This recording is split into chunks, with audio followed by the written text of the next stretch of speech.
تیرو درسونو کې ویلي وو چې د نامساواتو د حل کولو دپاره د انټروال مفهوم، د اشارې ټاکل او د غیر مساواتو خاصیتونه، دا درې موضوعات باید ستاسې زده وي چې پر درو سرو باندې موږ تاسې کار وکئ په بلد سولو. د انټروال په مطلب پوه سولو، اشاره څنګه وټاکو د یو الجبري افادې په دې بلد سولو، او د غیر مساواتو خاصیتونه په دې باندې هم موږ تاسې بلد سو. اوس چې په دې باندې پوهیږو نو زه څنګه وکولی سم چې غیر مساوات حل کم. اول تاسو دې توجه وکړئ چې موږ کم غیر مساوات مطالعه کوو، یعنی د کم یو حل وایو. یو موږ تاسې دا غیر مساوات وایو، ټول یو مجهوله دي، په آخر کې یوه دانه دوه مجهوله هم لرو، خو دا نور یو مجهوله دي. لومړی درجه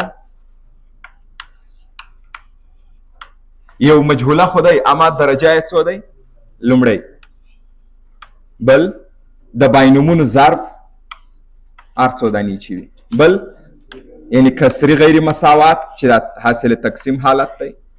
او بل ترینوم چې دا بیا دوهمه درجه دی. او یو دانه بیا موږ تاسې په د دې په پای کې د دې څلورو نه وروسته وایو چې هغه دوه مجهوله دي، دوه مجهوله غیر مساوات. دا د دوه مجهوله غیر مساوات مبحث دی اوس وي. راځو لومړی څلور دانو ته. د دغه څلور ډولو غیر مساوات سره تاسې په مختلفو مبحثونو کې مخامخ کیږئ. لومړی درجه د غیر مساواتو مسله خو په یاد ده، څلور سمبول هم په یاد دي، یو نه یو په منځ کې راغلی، بس دې ته موږ تاسې وایو غیر مساوات. اوس نو غیر مساوات لومړی درجه وي، د باینومونو ضرب وي، کسري حالت وي، او یا ترینوم وي. که زه د دې د غیر مساوات سره مخامخ سم، زه څه کولی سم؟ یو پړاو زه تاسې ته وایم او جواب په مغه یوه پړاو لاسته راځي، او هغه پړاو زه داسې درته لیکم. په دې کې د هر ډول سره یو به دا لومړی ځینې رایسته کم. په دغه درو دانو کې چې د هر یوه سره تاسې مخامخ سولئ، د حل لاره یې دا ده چې تاسې به اول د افادې اشاره وټاکئ، او ستاسې د اشارې ټاکل زده دي، د باینومونو ته هم زده دی، ترینوم ته هم زده دی، کسري ته. نو په یوه خبره باندې مو دا درې دانې غیر مساوات حل کړ. اوس چې ماته سوال راسي، دومره خو به تاسې کولی سئ چې اشاره وټاکئ. چې اشاره م وټاکل، دا درته معلومیږي چې افاده چیرې مثبت ده چیرې منفي. او اوس نو په دا دوو دانو ساحو کې چې یو ځای افاده مثبت ده یو ځای منفي، یو نه یوې د نامساواتو حل وي. بیا ته به وګورې چې کوچنی تر صفر افاده راغلی که لوی تر صفر، هغه سیمه به راواخلي. په مثالو کې درته واضح کوم، دومره په یاد ولرئ د باینومونو ضرب، د کسر حالت او ترینومونه، د دې درو نامساواتو حلولو دپاره به تاسې لومړنی کار چې کوئ اشاره وټاکئ. نور څه وکړو چې په مثال کې وویني چې دا اشاره مو ټاکل، وګوري چې نور څومره اسانه کیږي. پاتې سو لومړی درجه. د دې دپاره یو جدا طریقه درته ووایم، دا د لومړی درجه دپاره او ښه اسانه ده. هغه به څنګه د اکس لپاره به یې حل کړي. د اکس لپاره نامساوات حل کړي. د اکس لپاره د حل په مطلب تاسې د معادلاتو څخه پوهیږئ، یعنی اکس یو طرف ته یوازې کوي. نور نو د معادلاتو په څیر کار کوي، هغه چې اکسونه لري یا په بل عبارت چې مجهول لري هغه ټول یو طرف ته، هغه چې مجهول نه لري هغه بل طرف ته، آخر کې اطراف د مجهول په ضریب وویشي. په خاصیتو کې مو دا خبره وکړله کله چې تاسې انتقال کوئ عینا د معادلاتو په څیر علامه اوړي، اما په انتقالولو باندې د نامساواتو لوری تغییر نه کوي.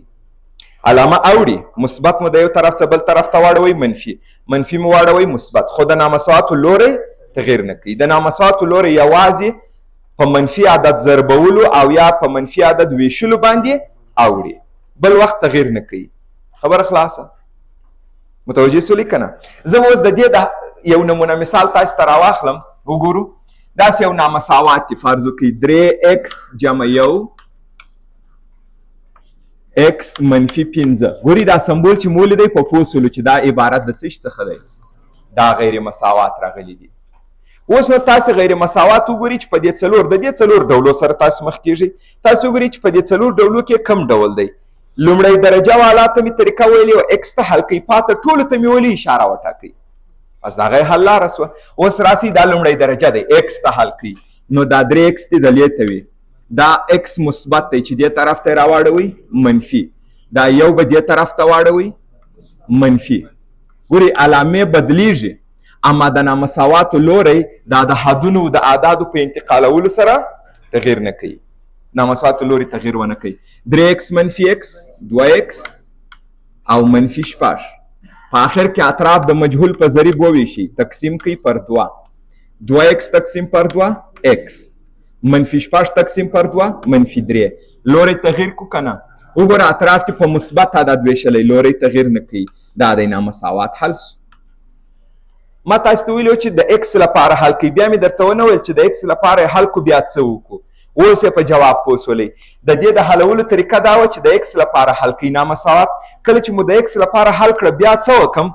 هماغه د جواب پیدا سو نور نو اوس اکس کوچنی تر منفي 3 د هغه په خپله جواب دی د سوال که په انټروال در څخه وغواړي دا کار اوس موږ تاسې کولی سو کوچنی تر منفي 3 معلوم دی چې تر کم ځایه نه دی معلوم یعنی مطلب دا دی چې منفي 3 څه کوچنی هر عدد چې ستا زړی ختمېدل نه لري نو مطلب دا سو چې منفي لایتنی ګوري دا اوس په خپله ورته لیکای سم دا رقم یا اکس کوچنی تر منفي 3 دی تر کومه ځایه پورې دا عدد اجازه لري هر عدد چې ستا زړی یعنی محدودیت نه لري دا محدودیت چې نه وي دغسې یو شي ته موږ تاسې لایتنی ویلي نو مثبت مې ولې ونه لیکئ چې منفي مې ولیکئ تاسو ویلي چې کوچنی کېږي نو ته د منفي لایتنی طرف ته روان یې دغه ځای باندې به لږ فکر وکړئ چې اضافه کموي او که د انټروال په شکل یې وغواړو جواب ولیکو دا عدد څو رالی منفي 3 دا یې منفي لایتنی